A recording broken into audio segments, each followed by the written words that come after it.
Okay, तो question number 35 का ए, sorry 33 का ए, क्वेश्चन नंबर 33 का ए।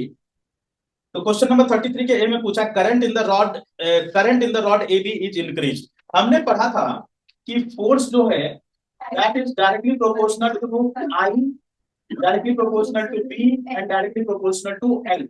इसमें क्या हमने निकाला था कि force will be equal to I B L sine theta. Sine theta ये इसका फॉर्मूला बनेगा, I B L sine theta. इसमें आई क्या है, बी क्या है, मैग्नेटिक फील्ड, एल क्या है, length inside the magnetic field, और थीटा क्या है, इस दोनों के बीच का करंट, इस दोनों के बीच का एंगल, आई और बी के बीच का एंगल। ठीक है, I B L sine theta. तो यहाँ पे हमें दिख रहा है कि force is directly proportional to current. तो अगर force is directly proportional to current है तो करंट के बढ़ाने से फोर्स का क्या होगा, बढ़ जाएगा। ठीक है, वही पूछा है उसमें। हम लिखेंगे, आंसर लिखेंगे इसमें, लिखो force in the rod will increase, force in the rod will increase।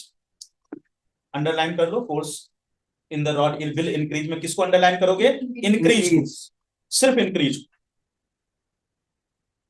और उसके बाद कॉमा देके लिखो because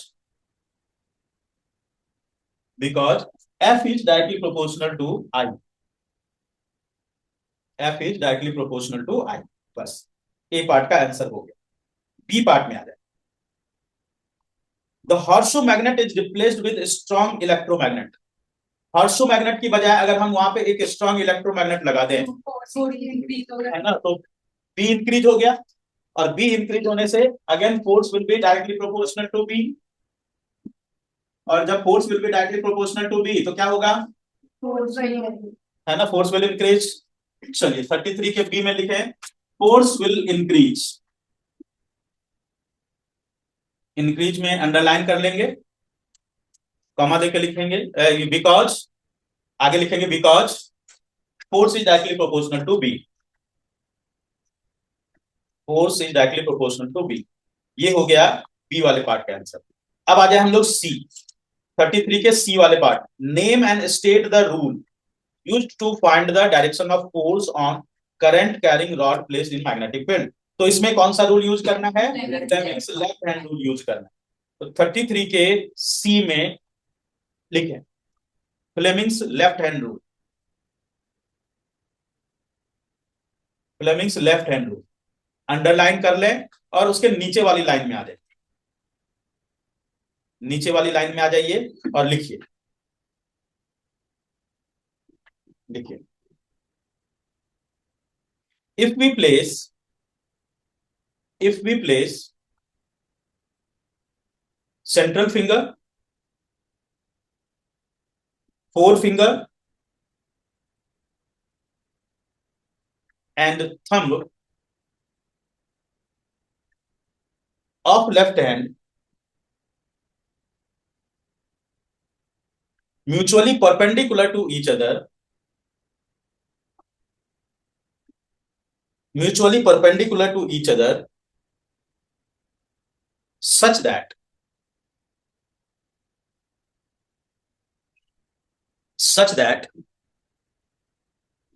central finger is pointed, central finger is pointed in the direction of current,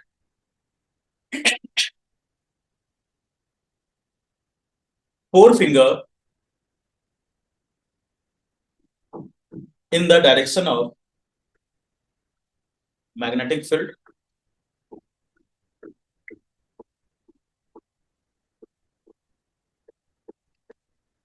then the direction of thumb will show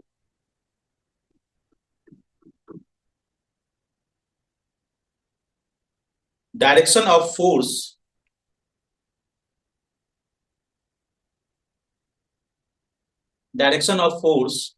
acting on it, direction of force acting on it। Underline करेंगे इसमें mutually perpendicular, उसके बाद central finger in direction of current, four finger in direction of magnetic, thumb will show direction of force. चलिए next में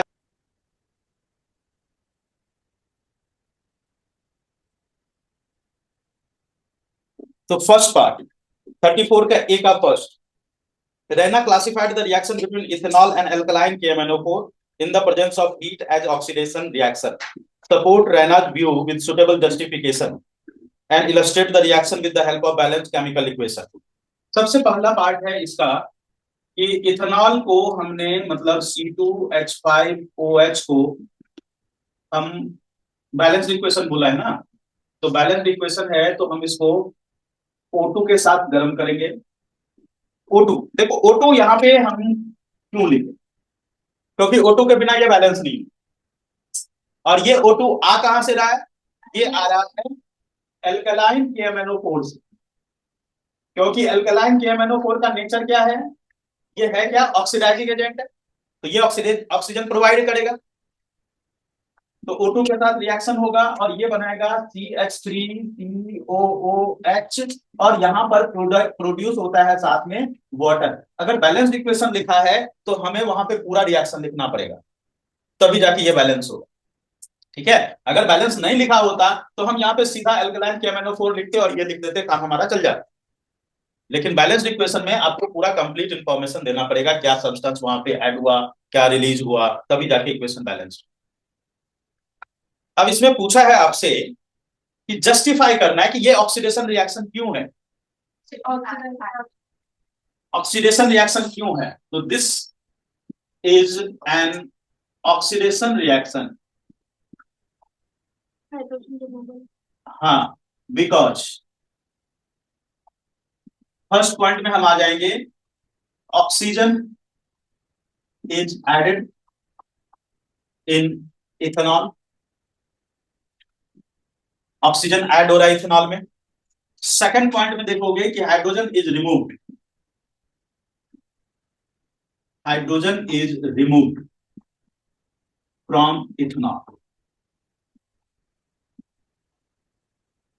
oxygen is added and hydrogen is removed, इसलिए ये है oxidation reaction.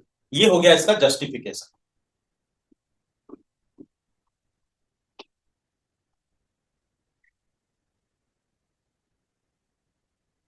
अब हम लोग आ जाए इसके सेकंड पार्ट में, ए का second part, name the functional group present in the following, A CH3COCH3, तो इसका फंक्शनल ग्रुप है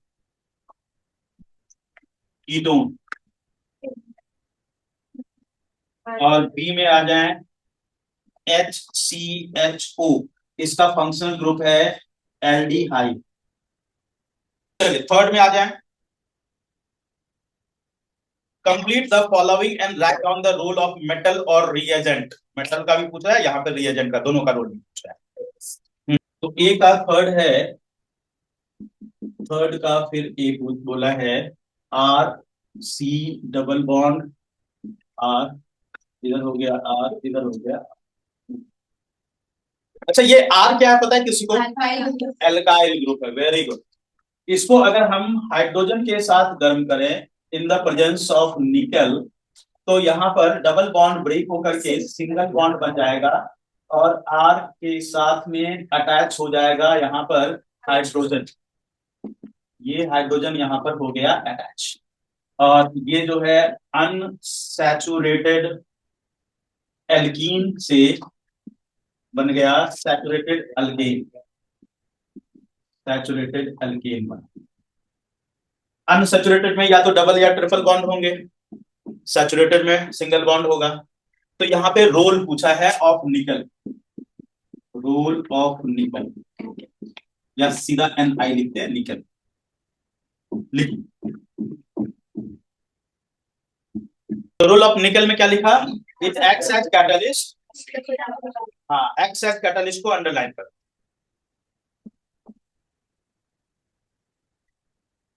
चलिए बी में आ जाएं। CH3CH2OH in the presence of concentrated H2SO4 at 443 Kelvin, ये बनेगा CH2 डबल बॉन्ड CH2 और वाटर यहां से हो जाएगा evaporate.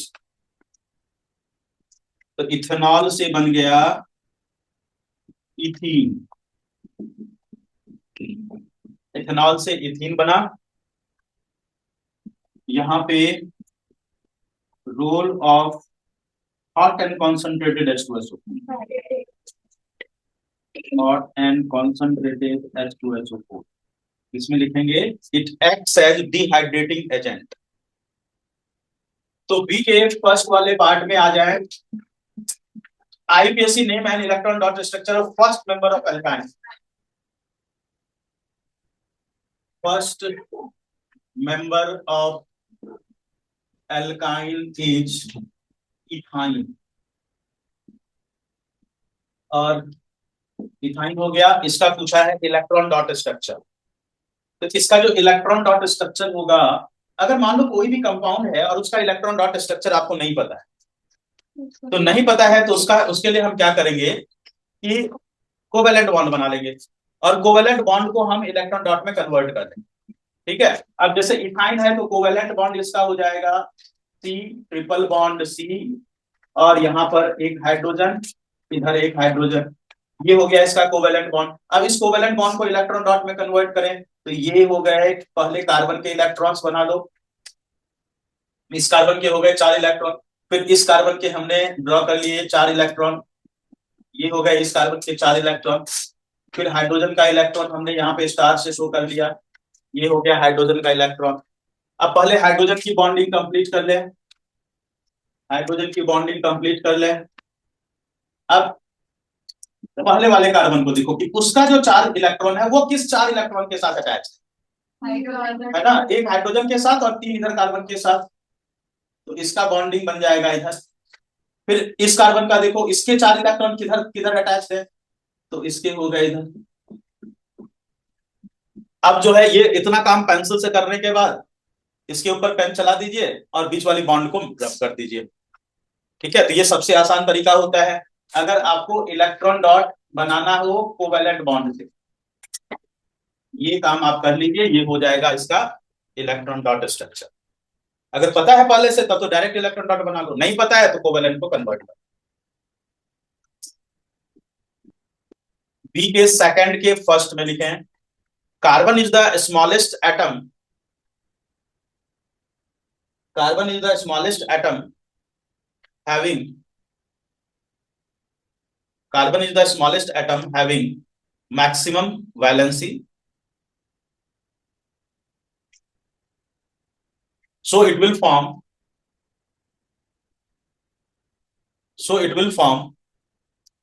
very stable covalent bond, so it will form very stable covalent bond.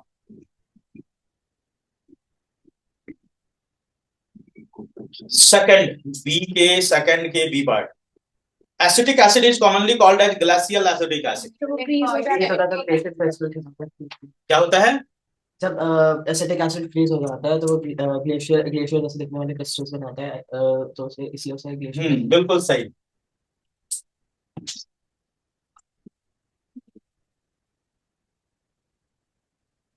लिखिए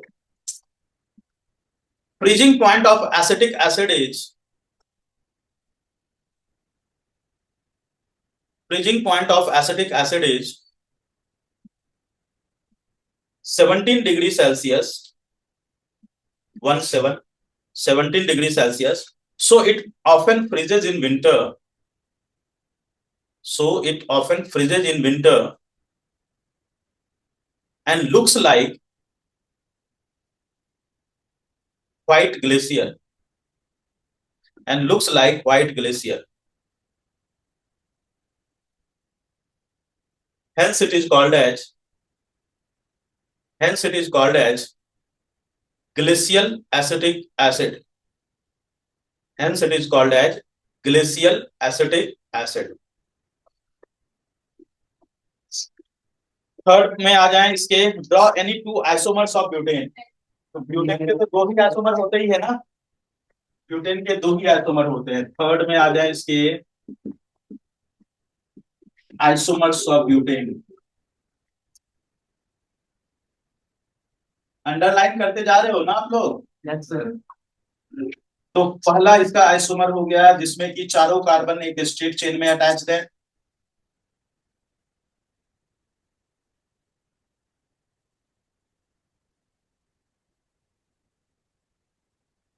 जिसको हम लोग ब्यूटेन बोलेंगे। ये है आईयूपीएसी नेम। अगर कॉमन नेम की बात करें तो कॉमन नेम इसका एन ब्यूटेन होगा, जो कि इसका कॉमन नेम है। अगर हम सेकंड कंपाउंड इसका देखें तो एक दो तीन, इधर एक कार्बन इसके साइड चेन में है।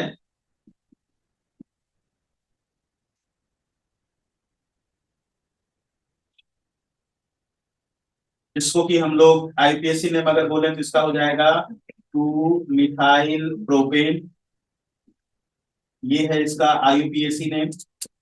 और कॉमन नेम की बात करें तो ये हो जाएगा आइसो ब्यूटेन। नेक्स्ट में आ जाते हैं बी के फोर्थ में, draw one chemical test to give one chemical test to differentiate between ethanol and ethanoic acid. Ethanol and ethanoic acid के बीच में केमिकल टेस्ट है। बी का फोर्थ, हम लोग C2H5OH लेंगे और CH3COOH लेंगे। इसको हमें केमिकल डिफरेंशिएशन करनी है। दोनों में हम मिला देंगे Na2CO3। जब दोनों में Na2CO3 मिला देंगे तो यहां पर कोई रिएक्शन नहीं होगा, बट यहां पर होगा CH3COONA प्लस H2O और CO2 की गैस निकलती दिखेगी आपको वहां पे। इस गैस को हम लेके जाएंगे लाइम वाटर में। It will convert lime water milky, confirming presence of ethanoic acid. तो अगर ये लाइम वाटर मिल्की हुआ तो इसका मतलब कार्बन डाइऑक्साइड है, तभी लाइम वाटर मिल्की हुआ। और कार्बन डाइऑक्साइड सिर्फ किससे निकल सकता है? इथेनोइक एसिड से निकल सकता है, इथेनॉल से कभी नहीं निकल सकता। तो ये होगा इसका रिएक्शन। एक से ज्यादा आ गई तो, ऐसे तो आती नहीं है, लेकिन आ गई तो में क्या करेंगे हम लोग? ये करेंगे कि दोनों में आप इथेनॉल डालो, दोनों में इथेनॉल डाल। इथेनॉल का इथेनॉल के साथ रिएक्शन नहीं होगा, इथेनोइक एसिड का इथेनॉल के साथ रिएक्शन हो जाएगा और कंसंट्रेटेड H2SO4 में वहां पे स्वीट फ्रूटी स्मेल आ जाएगी। ठीक है, तो हम लिखेंगे इथेनॉल का इथेनॉल के साथ रिएक्शन नहीं होगा। इथेनॉल जहां पर रिएक्ट कर रहा है इसका मतलब वो सब्सटेंस इथेनोइक एसिड, क्योंकि उसमें स्वीट एंड फ्रूटी स्मेल आनी शुरू हो जाएगी। ओके, उल्टा भी कर सकते हैं, आप दोनों में इथेनोइक एसिड डाल दो तो इथेनोइक एसिड का इथेनोइक एसिड के साथ रिएक्शन नहीं होगा, उसका इथेनॉल के साथ रिएक्शन हो जाएगा। तो आप तीन तीन टेस्ट कर सकते हैं। 35 के ए में, name the non reproductive part of Rhizopus. Rhizopus में जैसे ये राइजोपस का स्ट्रक्चर है, तो इसमें बहुत सारे पार्ट नॉन रिप्रोडक्टिव होते हैं। ऐसा जरूरी नहीं है कि एक ही पार्ट नॉन रिप्रोडक्टिव होगा, बहुत सारा पार्ट नॉन रिप्रोडक्टिव होता है। ये जो पार्ट है इसको हम लोग, हाँ हाँ रुक तो जाओ, इसको हम लोग बोलते हैं राइजोइड। ये होता है स्टोलोन और ये होता है हाइफे और ये होता है इसका स्पोरेंजियम। स्पोरेंजियम जिसके अंदर में प्रेजेंट है स्पोर्स। तो ये जो तीनों पार्ट है, ये तीनों पार्ट है नॉन रिप्रोडक्टिव, जिसको कि आप नॉन प्रोडक्टिव भी बोल सकते हैं, एक ही बात। ये पार्ट हो गया रिप्रोडक्टिव पार्ट। यहाँ पे इसके अंदर है स्पोर्स, जिससे कि नए स्पोर्स, नए राइजोपस प्रोड्यूस होंगे, और इस पार्ट से कोई भी नया पार्ट प्रोड्यूस नहीं होगा। ठीक है, तो इसका नॉन प्रोडक्टिव पार्ट कौन सा हो गया, या नॉन रिप्रोडक्टिव पार्ट कौन सा हो गया? तीन तीन पार्ट है नॉन रिप्रोडक्टिव, हाइफे, स्टोलॉन और राइजोइड। प्रोडक्टिव पार्ट इसका हो गया स्पोरेंजियम, जिससे कि स्पोर्स प्रोड्यूस होंगे। तो इट इज स्पोरोपोलेनिन, टर्म जो है दैट इज स्पोरोपोलेनिन, शायद इसीलिए इसका नाम स्पोरोपोलेनिन है, क्योंकि दोनों के ऊपर वजन, कभी मैंने इस पे सोचा नहीं। तो ये जो है इसके ऊपर एक टफ कवरिंग होती है, और ये जो टफ कवरिंग होती है ये इसको किसी भी तरह के एटमॉस्फेरिक डिग्रेडेशन से बचाती है। ओके, लिखो, बी वाले पार्ट में लिखो, spores has tough covering present on it, spores has tough covering present on it, which prevents it from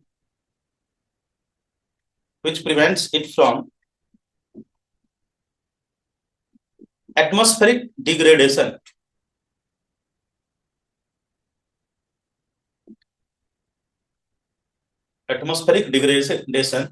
till it further germinates,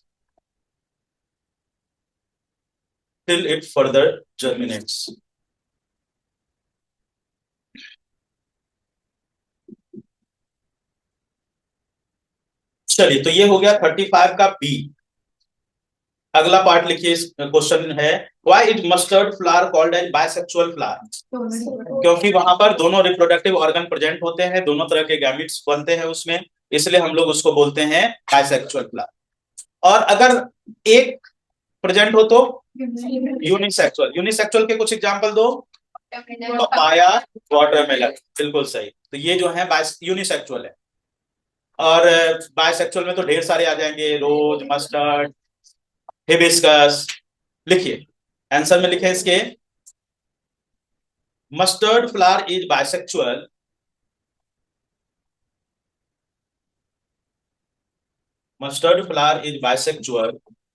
because it has both gametes, yeah, it has both reproductive organs, gamete मत लिखो, it has both reproductive organs that will produce।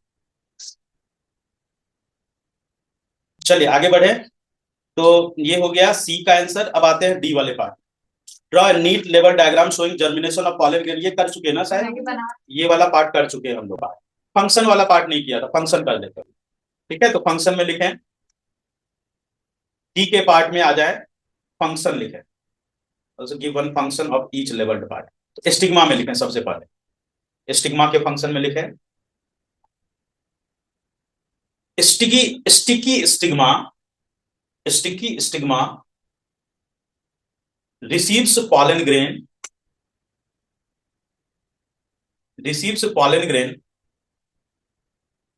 which get attached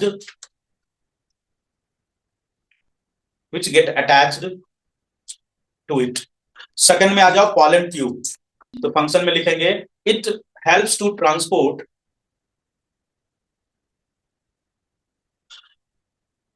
male nuclei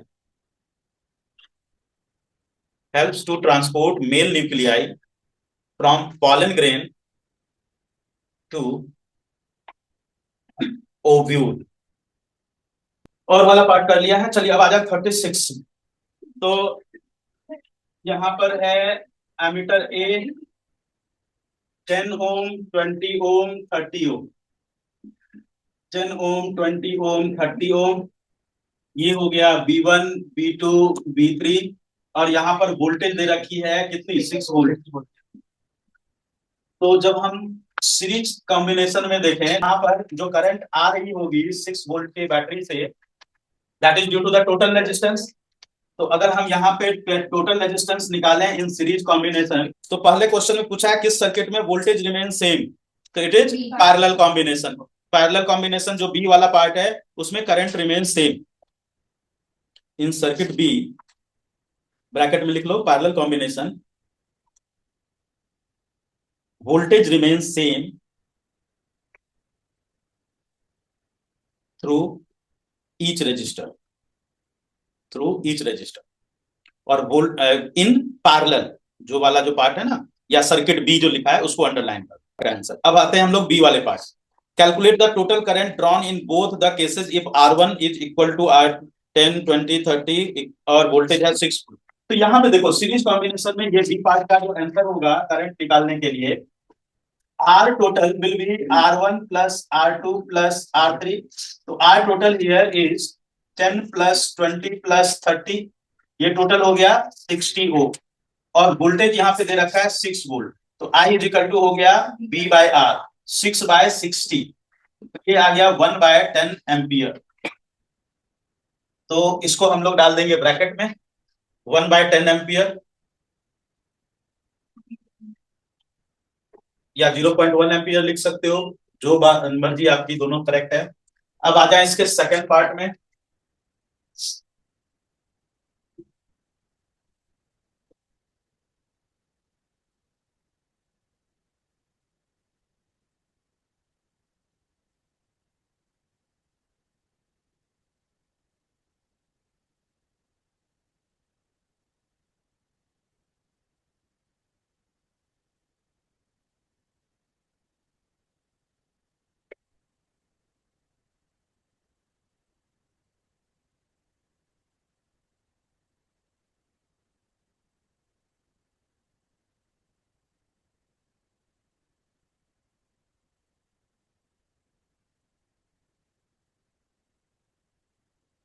इसमें current पूछा है हमसे, तो इसमें जो current होगा drawn in both cases are, तो सबसे पहले हम लोग यहाँ पे निकालेंगे टोटल रेजिस्टेंस इन पैरेलल।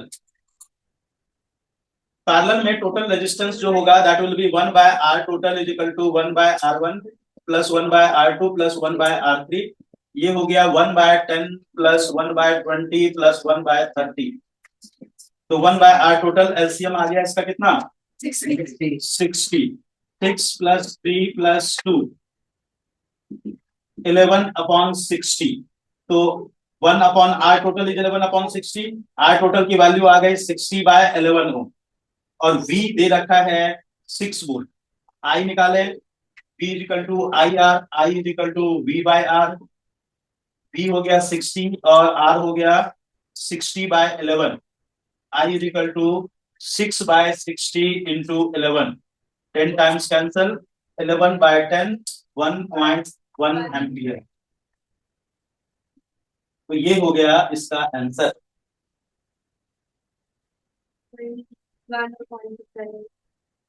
अब इसमें बोला है compare the current end voltage across R1 in both cases. R1, ये R1 है, तो यहाँ पे जो करंट जाएगी कंपेयर करना है, मतलब दोनों को रेशियो बनाना है, ठीक है। तो इसमें करंट है 0.1 एम्पियर और इसका करंट निकालना पड़ेगा, इसका करंट निकालना पड़ेगा आपको। तो इसका करंट जो है A1 का करंट, A1 का वोल्टेज कितना है 6 है ना, पैरेलल में हमेशा सेम वोल्टेज रहता है, जो वोल्टेज यहाँ का होगा वही इसका भी होगा, इसका भी होगा, इसका भी होगा।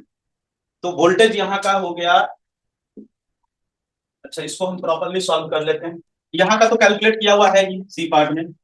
Current in R1 register in series will remain same, that will be that is equal to 0.1 ampere. Current in R1 register, तो यहां पर वोल्टेज हो गया 6 वोल्ट, रेजिस्टेंस है 10 ओम, तो I is equal to V by R, 6 by 10, 0.6 ampere की current यहां पर है और यहां पर है 0.1 एम्पियर की करंट। तो अगर हम रेशियो बनाएं, ratio of current in series and parallel is equal to 0.1 divided by 0.6, it is 1:6। आते हैं हम लोग वोल्टेज। देखो यहाँ का वोल्टेज क्या होगा, इस जगह का वोल्टेज हो जाएगा V is equal to I into R, तो 0.1 इंटू 10 कितना हो गया 1 वोल्ट, 1 वोल्ट हो गया। अब यहाँ का कितना है, 6 वोल्ट है ना, समझ में आ गया सबको। तो वोल्टेज यहाँ पर, voltage in R1 resistor is V is equal to I into R. तो आई हो गया 0.1 इंटू आर की वैल्यू 10, ये आ गया 1 वोल्ट। इसका वोल्टेज निकालें। Voltage will remain same in parallel combination which is equal to 6 volt.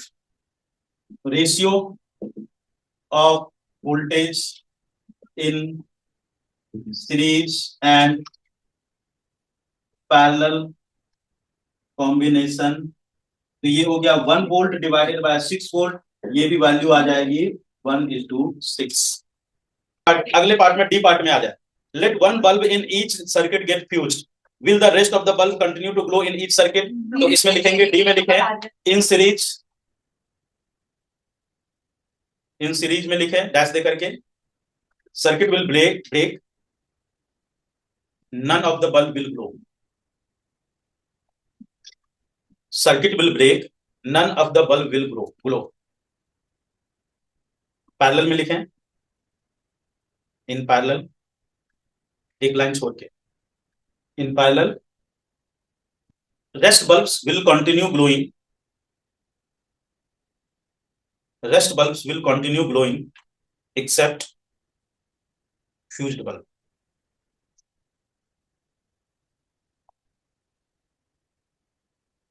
तो ये हो गया डी पार्ट का। अब आते हैं हम लोग इसके और वाले पार्ट। और वाले पार्ट में पहले पूरा क्वेश्चन पढ़ना पड़ेगा। State Ohm's law, does it hold good under all conditions? Comment, a child has drawn electric circuit to study Ohm's law।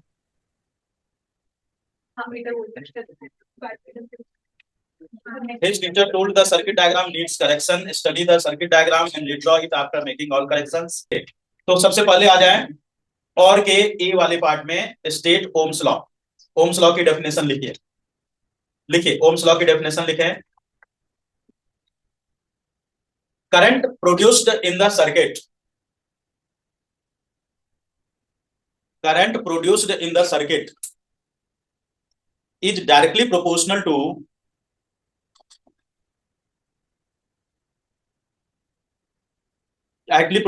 to potential difference applied across the conductor।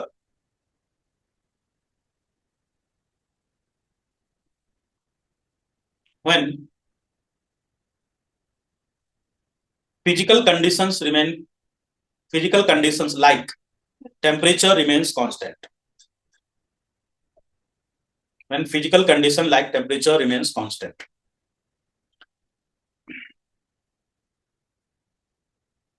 उसके नीचे वाले लाइन में एक लाइन छोड़ के लिखेंगे no, it may change by changing the physical conditions like temperature, it may change by changing physical condition like temperature।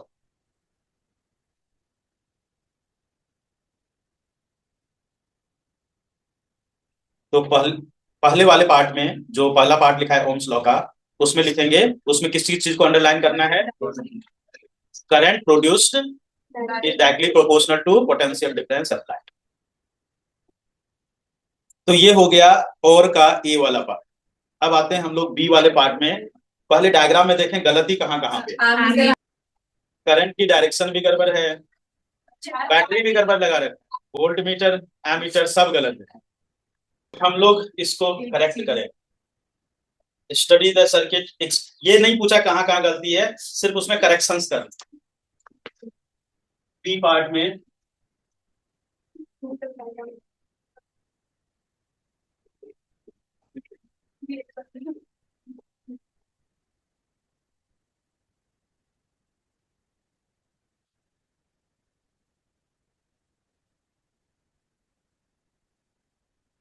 Switch की को नेगेटिव के साइड में बनाना, स्विच की को नेगेटिव के साइड में ड्रॉ करना है। उसके बाद यहाँ पर आ जाएंगे हम लोग रेजिस्टेंस में, और रेजिस्टेंस के पैरेलल में लगाएंगे वोल्ट मीटर। वोल्ट मीटर में पॉजिटिव नेगेटिव टर्मिनल शो करेंगे। फिर उसके साइड में वहां पर ड्रॉ करेंगे एमीटर, और एमीटर में भी पॉजिटिव नेगेटिव टर्मिनल दिखाएंगे। यहाँ पर वायर को हम ऐसे कनेक्ट करेंगे, और बीच में किसी भी पॉइंट से आप वायर की कनेक्शन दिखा दो, कोई भी ए बी सी डी कोई भी पॉइंट से आप वायर की कनेक्शन ऐसे दिखा दो।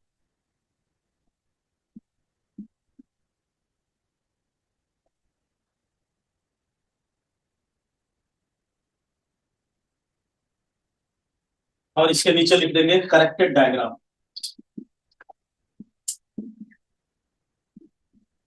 अब हम आते हैं सी वाले पार्ट में। So how you would connect three register, each of resistance 6 ohm, so that the combination has resistance of 9 ohm। तो यहाँ पर पहले हम दो को लगा ले पैरेलल में, 6 ohm, 6 ohm, और फिर इसके साथ एक कनेक्ट कर लें सीरीज।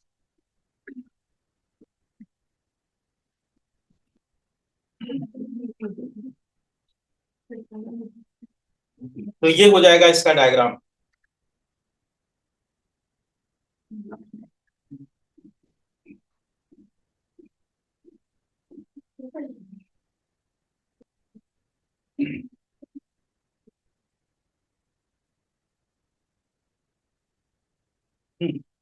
चलिए नेक्स्ट पार्ट में आ जाएं, सेक्शन ई में। An organic acid A C2H4O2 reacts with sodium. O2 है तो इसका मतलब ये इथेनोइक एसिड है ना, इथेनोइक एसिड है ये। React with sodium carbonate to form a compound B. दिमाग में सोचते जाइए, फिर हम एक साथ कंपाउंड का नाम लिखते जाएंगे। CH3COH है, ये रिएक्ट करेगा Na2CO3 के साथ, तो वहां पे क्या फॉर्म होगा, CH3COONA plus H2O plus CO2 forms a compound B and evolves a gas। तो गैस हो गया CO2। कंपाउंड यहाँ पे जो बना CH3COONA sodium acetate, and evolves a gas B compound हो गया सोडियम इथेनोएट, और उसके बाद गैस X हो गया CO2 with brisk effervescence. Effervescence word का ही मतलब है। Compound A on treatment with alcohol C, तो अल्कोहल C, यहाँ पे C जो है, C कौन सा अल्कोहल है वो आगे आ जाएगा हमारे। देखो अब यहाँ पे 4 कार्बन दे रखा है, इसका मतलब C जो अल्कोहल है वो भी 2 कार्बन का होगा। 2 कार्बन तो इधर से आ रहा है और 2 कार्बन उधर से, मतलब वो इथेनॉल हो गया, C इथेनॉल हो गया। On addition of NaOH2D it gives back BnC, तो वहां सैपोनिफिकेशन हो गया है ना। ये सारे रिएक्शंस इसमें दे रखे हैं। चलिए तो अब हमें यहाँ पर आइडेंटिफाई करना है। Right down the name of A B C and D। सिर्फ नाम पूछने, नाम लिखने हमको, तो हम सिर्फ नाम लिखेंगे। रिएक्शंस वहां पे ऑलरेडी हम वहां पे दे रखा है, उसको हमें फिल करते जाना है। तो क्वेश्चन नंबर 37 का हम आ जाए ए। ए कंपाउंड क्या हो जाएगा, A compound will be CH3COOH। B हमारा हो जाएगा यहाँ पर CH3COONA, और सी हो जाएगा प्लस H2O। सी हमारा हो जाएगा इथेनॉल C2H5OH, और डी हो जाएगा हमारा सल्फोनिक एस्टर बना CH3COOC2H5। Right on the names भी लिखना है, नेम्स लिखना है इसका। तो सबका नेम हो जाएगा, यहाँ पर सबका नेम भी लिखेंगे। ये हो गया इथेनोइक एसिड, इथेनोइक एसिड। ये हो गया सोडियम एसिटेट या सोडियम इथेनोएट भी लिख सकते हो, जो मर्जी है आपकी वो लिखिए। ये हो जाएगा इथेनॉल, और ये हो जाएगा इथाइल इथेनोइट, इथाइल इथेनोइट हो जाएगा। तो ये हो गए कंपाउंड्स ABCD।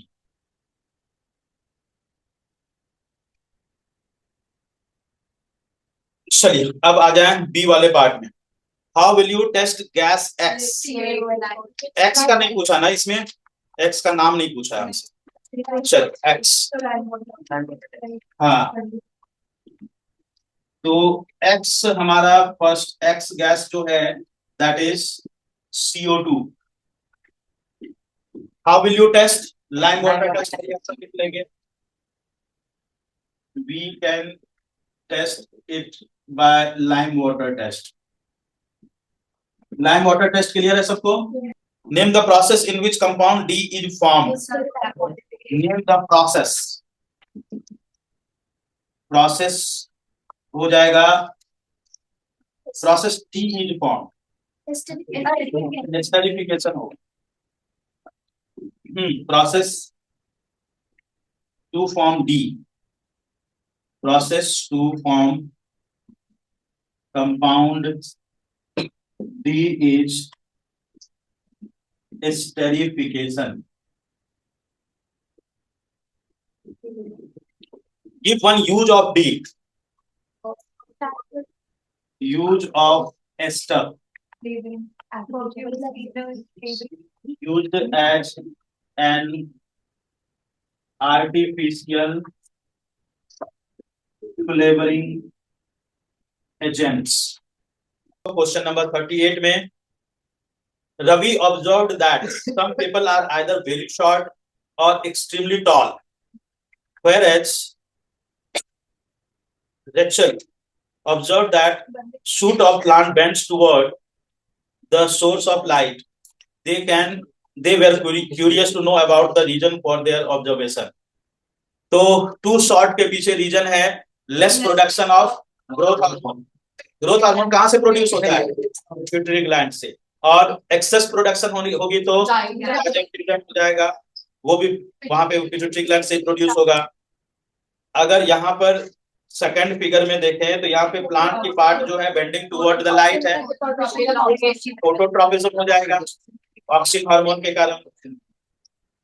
ठीक है, तो चलिए हम लोग क्वेश्चन सॉल्व करते हैं इसका। What causes some people to grow abnormally tall और ड्वार्फ? तो लिखो, ए में लिखे production, excessive production of growth hormone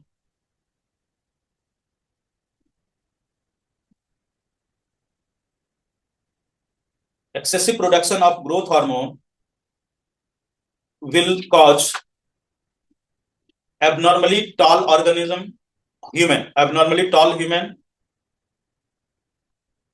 and its less production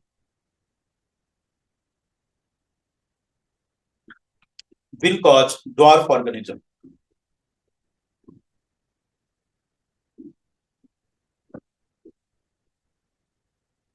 उसके नीचे एक लाइन छोड़ के लिखेंगे gland associated to produce growth hormone is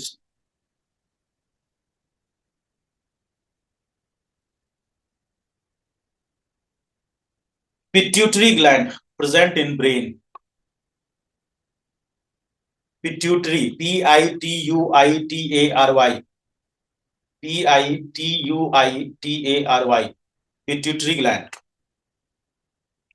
और उसके नीचे लिखेंगे the hormone produced is growth hormone. Question में 3 पार्ट था, तीनों के आंसर अलग अलग करेंगे आप। इसके और वाले पार्ट में आ जाएं। What causes shoot of the plant to bend toward the source of light? तो what causes deposition of oxygen in the part away from light. Give the special term, special term इसका क्या होगा? And to given for explain the role of hormone involved in this phenomenon. Okay, लिखो what causes shoot of the plant to bend towards source of light? तो लिखेंगे deposition of auxin, deposition of auxin in the shady region away from light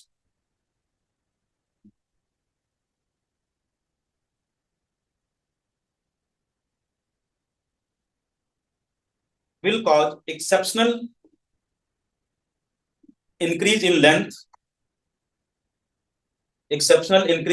of that part,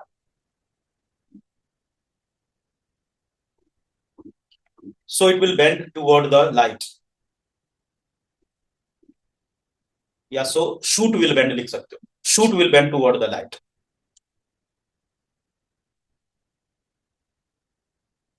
shoot will bend toward the light. चलिए next में आ जाएं. Special term for the given phenomenon, नीचे उसके एक line छोड़ के लिखे.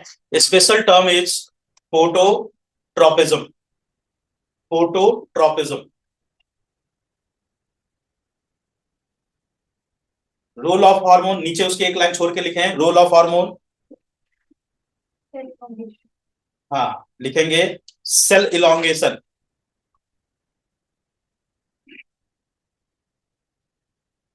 सेल इलोंगेशन, ठीक है. तो ये हो गया बी वाले पार्ट. इस what why is the use of iodised salt advisable?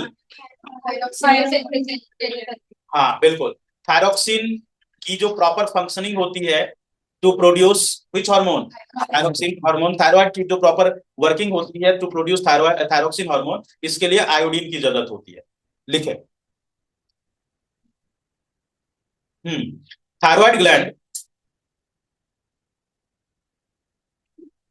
thyroid gland produces thyroxine hormone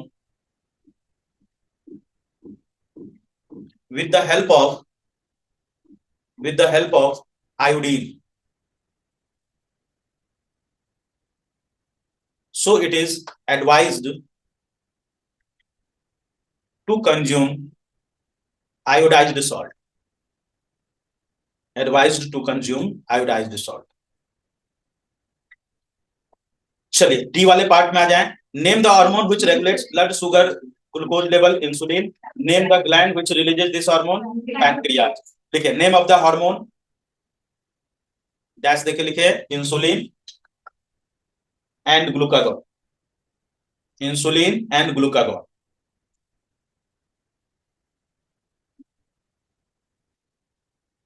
और उसके बाद नीचे लिखे name of the gland is pancreas.